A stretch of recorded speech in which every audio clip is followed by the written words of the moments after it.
Great. Welcome, everyone. Hi, my name is James. Super excited to have you all with us today.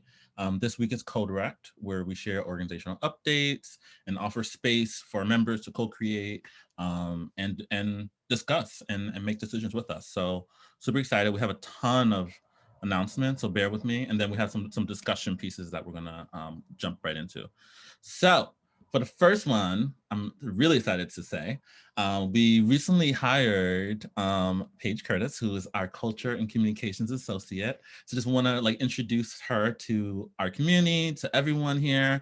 Hopefully you guys can reach out, find time, connect with her. She'll be around. She'll be integrated in all the work, like all of us are. But really just super excited that she's here with us. She really shined in the interview process. And so we're super grateful that she committed to work with us. So just want to welcome her to our team, and hopefully you guys can connect with her. Paige, do you want to say anything just for folks?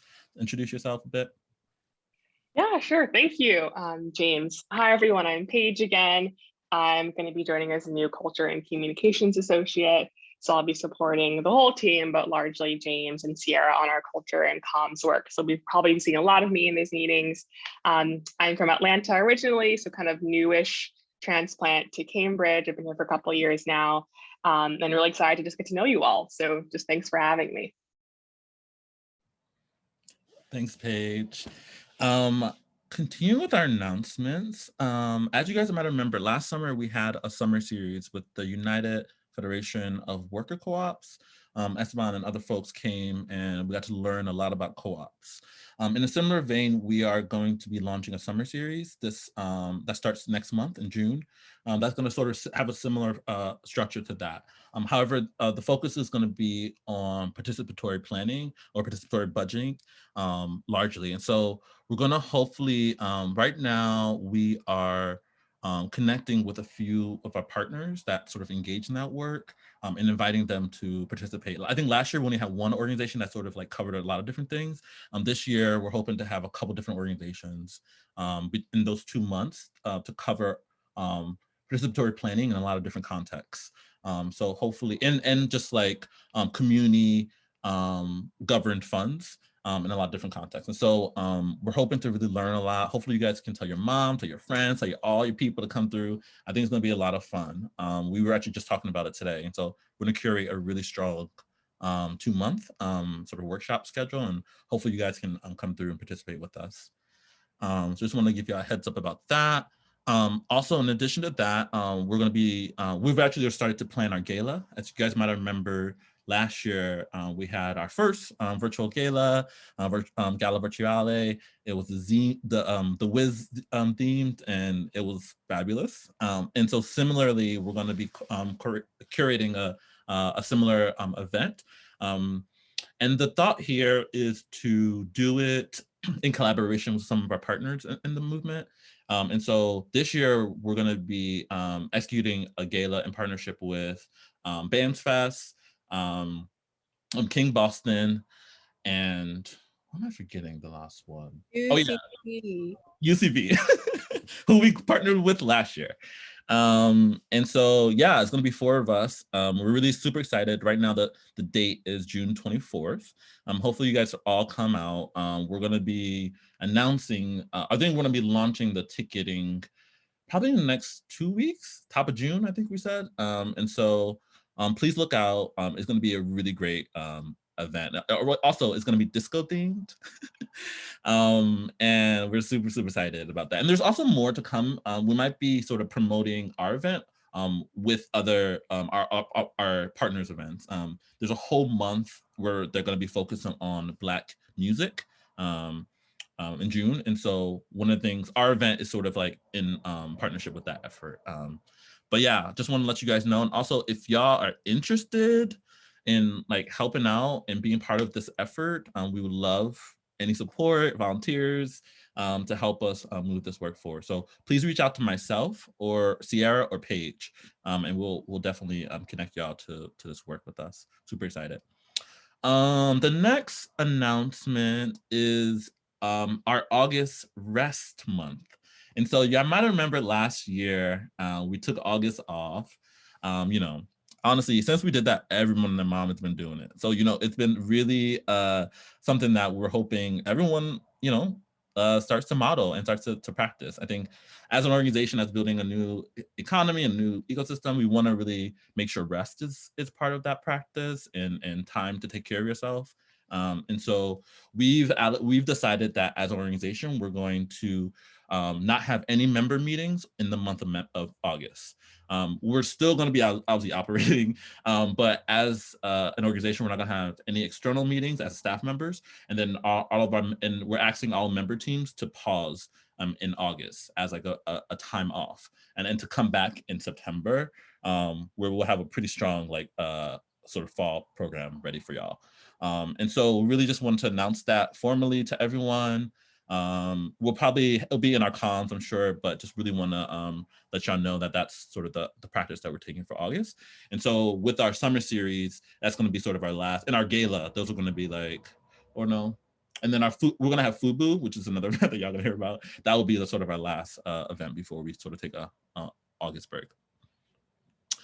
So yeah, next announcement. Are there any questions, y'all? Because y'all don't be looking at the chat. Cool. All right. New member teams. And so we have 2 member teams that are going to start. We might have mentioned this. I'm sure we mentioned this in the past. On May 24th, we're going to have our member engagement and organizing member team is going to start.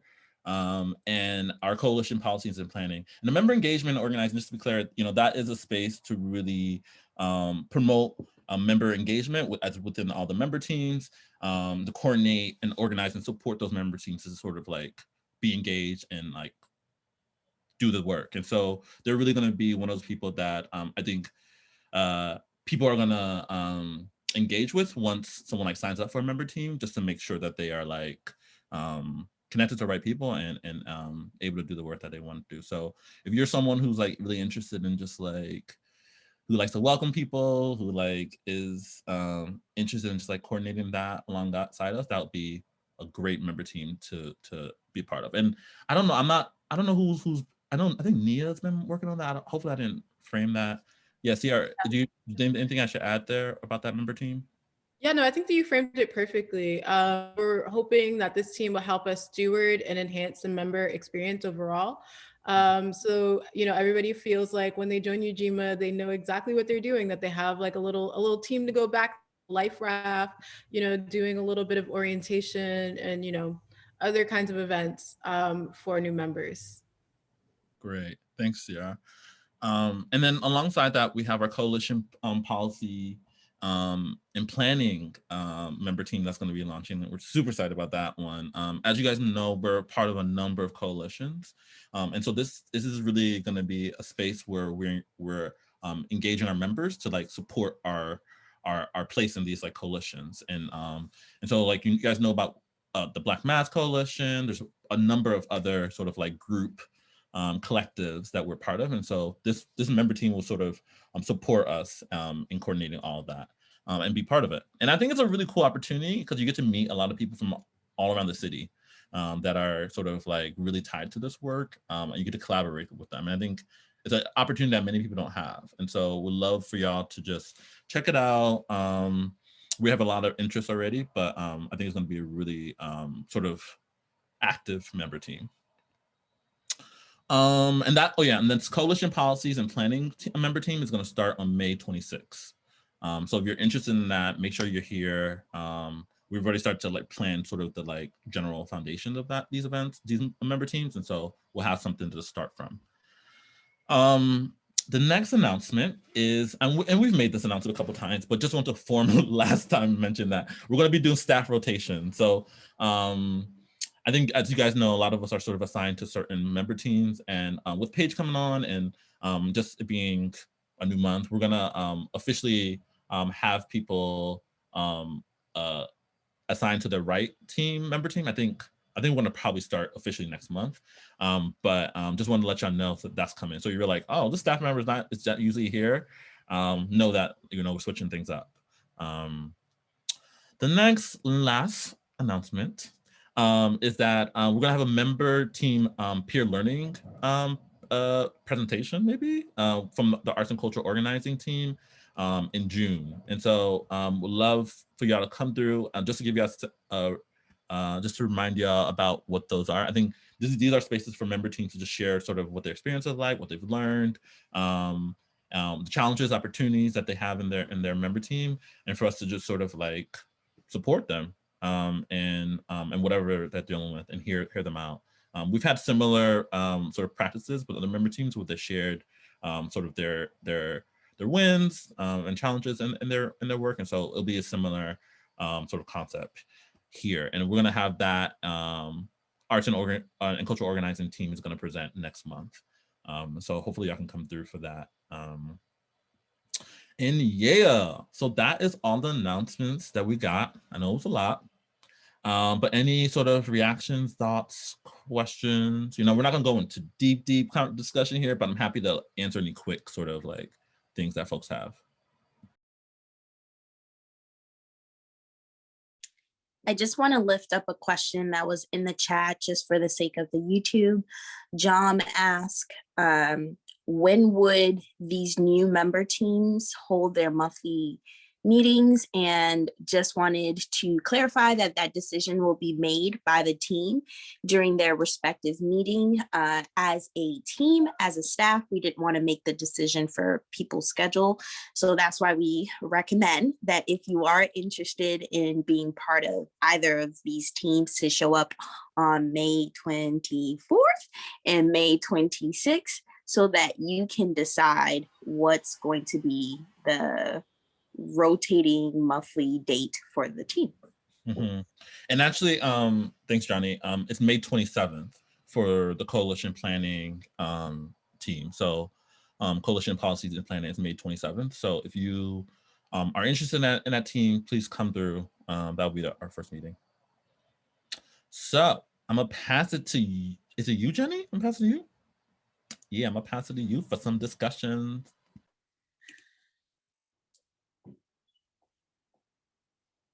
So, hi.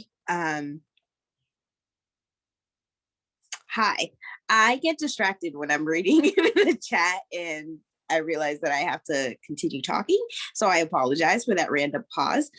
Hello, everyone. So for discussion, we want to, as some of you guys know, and some of you guys may be new since it is your first meeting, we believe here at Ujima in co-creation. So that's one of the major parts about co-direct is we invite members of our community to give us insight on some things that we've been talking about on a staff level, because that helps to give shape and form to the decisions of how we move forward. So one of the things that we wanted to get some thoughts, some feedback, reactions from is in regards to our UNESCO team. And for those who are new, UNESCO stands for Ujima Neighborhood Economics Study Group. I got that. I did. So the UNESCO team has been doing feasibility studies based on the needs that have been lifted within the community. We've had 14 community needs, and every month we've dedicated some time to have people within the industry, experts or whatever, come into the space to give us insight about this need. And the UNESCO team has been charged with discussing, going deeper, and creating a feasibility study. So this team now, because we've, as of last month, was it last month or the month before, Johnny? I believe last month. Last month, we discussed our last community need. And we've been talking about what's next for this team. How do we transition the work? And one of the things that we've discussed on a staff level is that this team would change to something that I feel like has been a common like whispering within Ujima, is the desire for a study team. That's the name we came up. It was hilarious if you were part of the staff meeting to see the back and forth about what's the name of this team. But that is one of the discussion of it shifting to a study team and exploring the different forms of study that can be done within this group. I'm gonna send it, like alley-oop it to Johnny. You know, you said you played basketball. Let's see if you could. If I can dunk, I definitely can't dunk. Still nice though. But don't get me started on a tangent. But specifically, so yeah, so everything you said is just about right with this whole sense of this holistic study. In addition to the group, what's being added is this financial education component. And so we believe, at least our historical understanding is that at some point there was this interest to really kind of have a financial education group. It's been a pillar of Ujima, and we have talked about financial education in different ways. So we wanted to kind of formalize this and make sure this is a part of the group.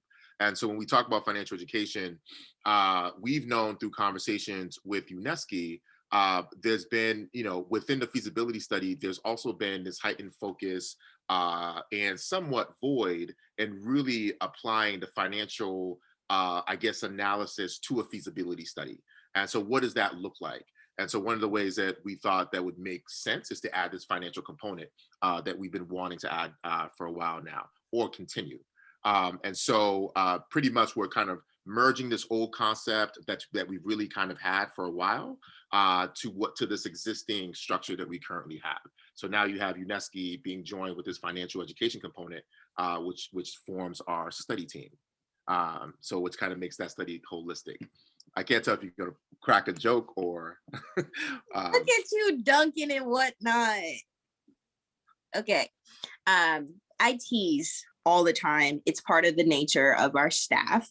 So thank you, Johnny, for is it the alley-oop? I think it's whatever. It's just the dunk. So we wanted to open the floor to just get some thoughts. Does this resonate with you, this merge in regards to UNESCO becoming a space for a study group, incorporating a financial education portion? What is it? What's something that you like about that idea? What's something that you're curious about exploring within that idea? And we're going to take a step back. You guys can either share some thoughts in the chat, or feel free to go off mute to provide some thoughts and some feedback. So, lady, do you mind me just being your voice, lady, or would you like to speak for yourself? But yeah, I'm just curious if structural economic analysis, I mean, finances, the market, all these things are basically a political construct. So sort of some of the meta-analysis about what are we using as constraints when we do a financial analysis or a market analysis. Yeah. That was a question. I think, and I don't want to be overzealous in answering the question. So I just want to be fair, just offer the disclaimer that we might not have all the answers for this. Because two things to consider. One is that the group will kind of self-define once they come together in terms of figuring out what they want to study. And there might be some constraints in terms of, all right, who's in the space and how much can we do? In terms of the construct and the analysis, some of that analysis is, you know, I don't want to put too much Johnny in it, but some of the pieces are arbitrary, right? And so some of this from a market analysis perspective, how much of that represents our immediate community? How much of that actually represents our immediate community needs? And so what does that analysis look like? Because there's also an opportunity to form a different type of analysis that's structured based on what we need and how the community describe what those needs actually are. And so consider the fact that we have these needs that we're currently working with, that we're ratifying. And so what does it mean to continue applying this year in, year out if these continue being needs? So how do we continue looking at that and exploring further analysis with the current needs that we currently have? So, so a lot of that will be defined by the group. The constraints will be defined by the group. The constraints will be defined by what skills and what void is actually in the space. And so we also want to give them opportunity to kind of answer those questions too when they actually like form. But great question. And I'll just step aside if I'm missing anything, Jenny. No, that was a great answer and a fantastic question, lady. Thank you. And Sierra's just with a question mark, not question mark, exclamation point. Join the group, lady. Just like that. That's a great. All right. So I'm gonna pause, see if there's any. Sierra, was that a question that you were forming or capturing something? Yeah, I was trying to capture what Johnny was saying. Awesome. So I'm gonna pause for a minute, not a whole minute, that's 60 seconds, maybe 30 seconds for thoughts and to give Miriam time to catch up. She's been doing a fantastic job. All right. But I love the economic structure question. I feel like I could go a little further with this, but resist the urge, Johnny Charles, managing director. Because there's so many ways, and even from a investment committee perspective too, there's so many ways we can go with that. So anyways. Do you want to introduce the second part of the discussion, since it doesn't seem like anyone else has any thoughts or feedback? Not really, but sure, so the second group, second piece, or second topic for us for discussion is participatory planning team is completely new. And so want to be really careful about the fact, so it can easily be alluded to or assumed that participatory planning is UNESCO, and they are not. I feel like this is also broad too, Jenny. So I'm going to definitely need help in lifting how to best define the participatory planning group in general. Do you want to just add a little bit more to that? Because I feel like there's some more that can be added in terms of like what that group is going to be focused on. We might have to tag in the whole team, but also let's go back to I love going back to the heart of Ujima, which is the participatory planning team will be what the team members within that team really give it say it is. But one of the things that we've discussed is that it goes beyond feasibility study, right? So it really incorporates what does it look like to explore participatory planning on a deeper level as an organization, because these are the conversations that we really want to participate in. So that is one aspect that we've kind of explored. I'm trying to remember the other parts. Sierra or James, feel free to jump in and add more color.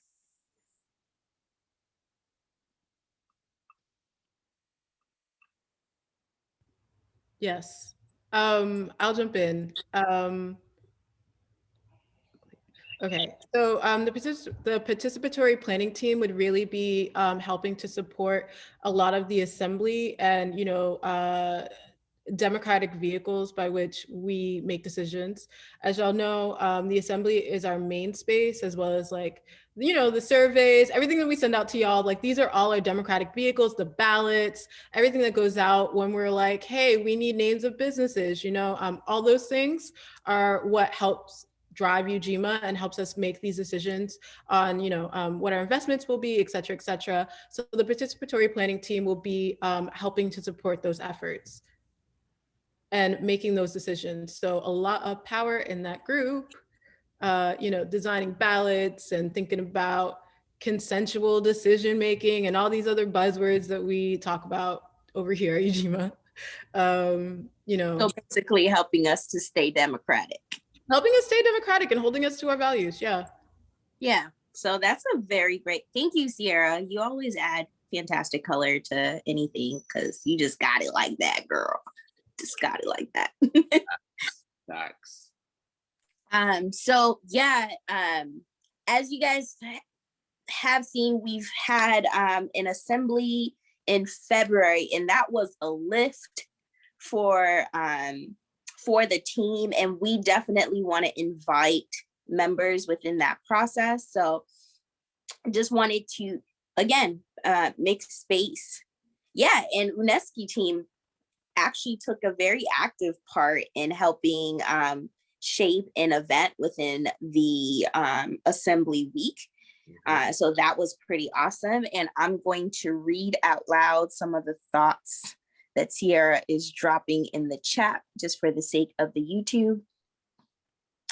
So it's basically designed with the help of members, really capturing design when it comes to the ballot, the neighborhoods needs workshop. So definitely just, again, as Sierra shared, there's a lot of power that can be held within this team. So I'm going to step back and also give framing questions in regards to participatory planning. What do you guys think about outside of what we've just shared when you think about participatory planning? I just like to know, because that's a great question to ask.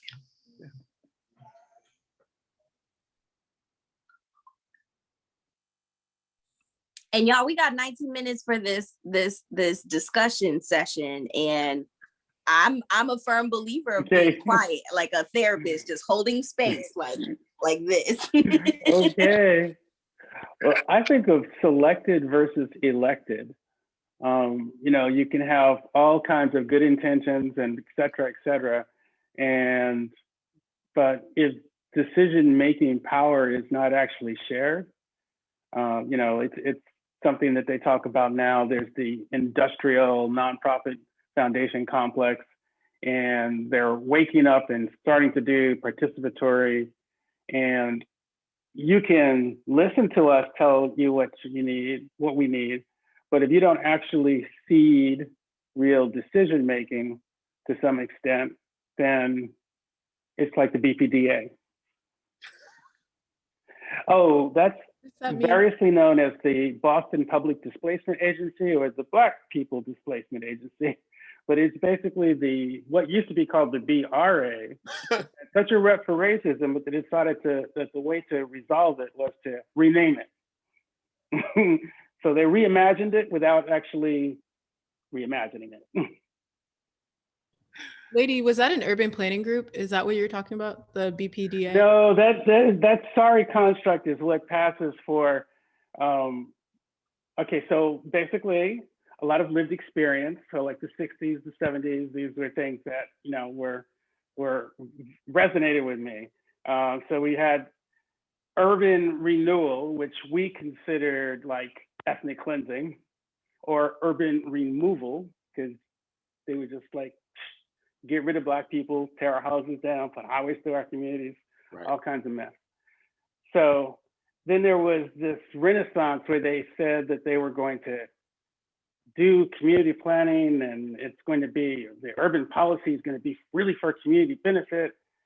And we currently have a process, a legal process, which requires an opportunity for community input. So we can get up there and we can talk, and they just do whatever they damn well want to do anyway. So I live in Roxbury, and like years ago, there was a public hearing. Thousands, you know, like, I don't know how many people showed up, but the room overflowed, the overflow room overflowed. It's very clear in Roxbury that we wanted to stop to upzoning and these variances and these developments, and they just kept on going. Yeah. Did that answer? Hopefully that. Oh, yeah, you did all of that, lady. I get a little fired up now then. Oh, be fired up. I've had a lot of time to percolate. Do all of that. My age, you don't have that much time left, and we can't afford to, you know, be as patient.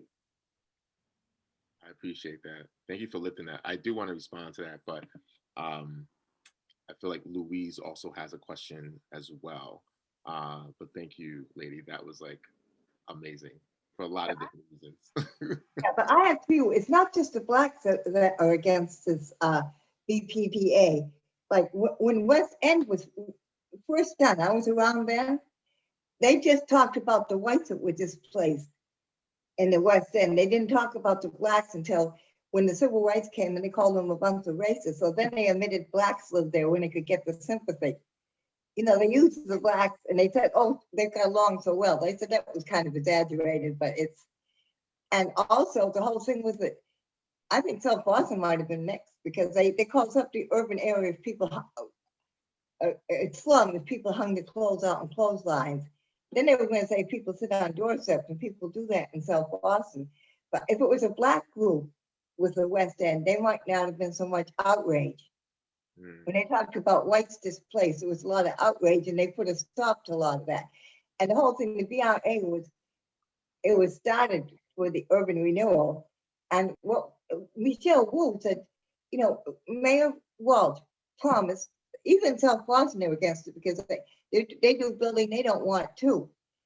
And I mean, a lot of groups were against the BRA.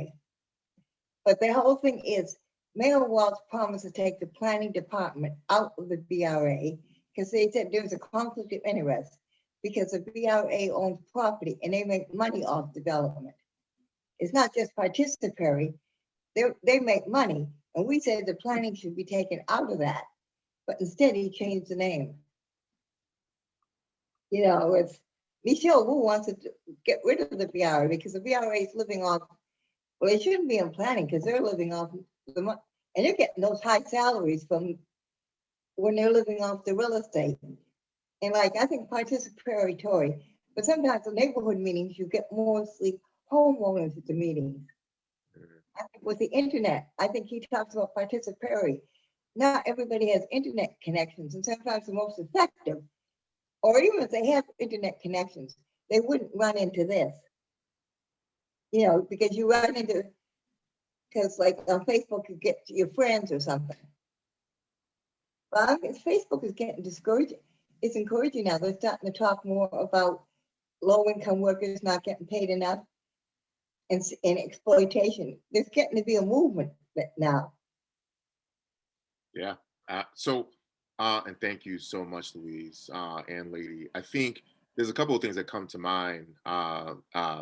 So number one, I can't necessarily speak to the BRA and the redevelopment of it. Hey, YouTube. I definitely won't do that. And I also don't want to color it with any assumptions that I might make, whether intentionally or unintentionally. So there are a couple. So one is this broader issue of like, what does it mean to plan? What does it mean to plan in a participatory manner? Where everyone is lifted and there's actual action that follows that represent what the actual plans were. And I think in the spirit of Ujima, that's exactly what we're looking to do. There's also the other aspect, and not that we do this in there, but there's also the other aspect and opportunity where there are specific things related to policy and grassroots that also presents the idea and the opportunity for groups, if they choose to kind of collaborate and work together on certain initiatives as well too. So when you think about our coalitions group and organizing, you know, who's to say that people cannot necessarily like galvanize and organize around a particular issue to kind of move policy or move support certain work on behalf of our community as well too. So there's also that aspect of it too. So because there's some things that's been lifted that I'm like, oh, that's awesome. Is that too big for one group to carry? If it is, what does it mean what does it mean to work collaboratively too? Which is also in that participatory nature too. But again, as Jenny lifted before, this particular group is going to be defining what participatory planning actually is. And at some point, as we're building structure that allows member teams to kind of report back out, individuals will have opportunity to kind of hear from them. What are they working on? What are the initiatives that they're specifically targeting to actually move as well? And as center for this particular group is also moving along and advancing one of the things that you know, I would say our prize mechanism for creating change, which is the access and the opportunity and the tool to vote, and particularly being a part of our assembly. And so that's an amazing tool and it's amazing power. And so when we think about how many people are voting, when we think about making sure that everyone votes by May 7th, just, you know, a little shade, and making sure that we move that and make sure that we get that done. And with supporting and recruiting active members in our communities too. That's important. When we think about nominating businesses, all of this is also very holistic and participatory planning, and all of it also present opportunities to kind of move the work along. So yeah, so we appreciate that. We appreciate the pieces that are added, and we'll definitely note those.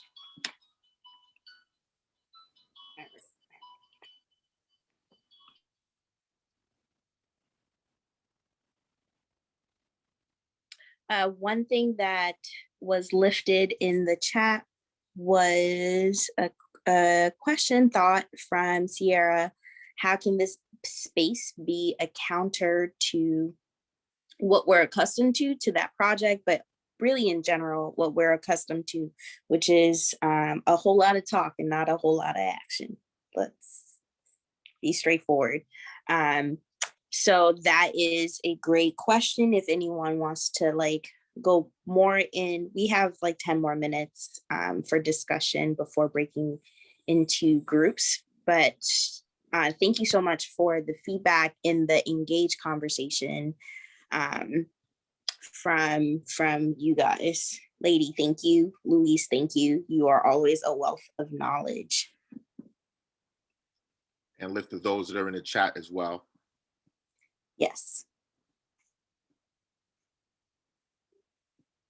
All right, ma'am. I'm gonna need you to.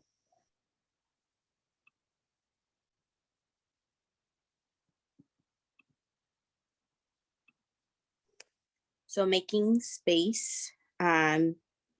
If there is no more thoughts, we can do a closeout for now and play some music before we break down into our member team. So I'm gonna wait a hot beat before we officially say goodbye to YouTube world. Listen to some more jams because DJ Sierra was throwing in some tunes earlier. If you missed out, we had the Barb's crew and what was it? Dance hall? Dance hall. Don't disrespect the Barbs. The Barbs are as long as you say Barbs, you're fine. It doesn't have to be Barb's crew. This ain't that type of life. All right, I'm stepping back. You know how I get. Yeah, that came with a whole lot of energy. So let's just say goodbye, YouTube. Thank you for tuning in. We appreciate you watching this video, and feel free to send us your feedback through the different ways that we connect, either through our social media or through our newsletters. So thank you so much. Bye.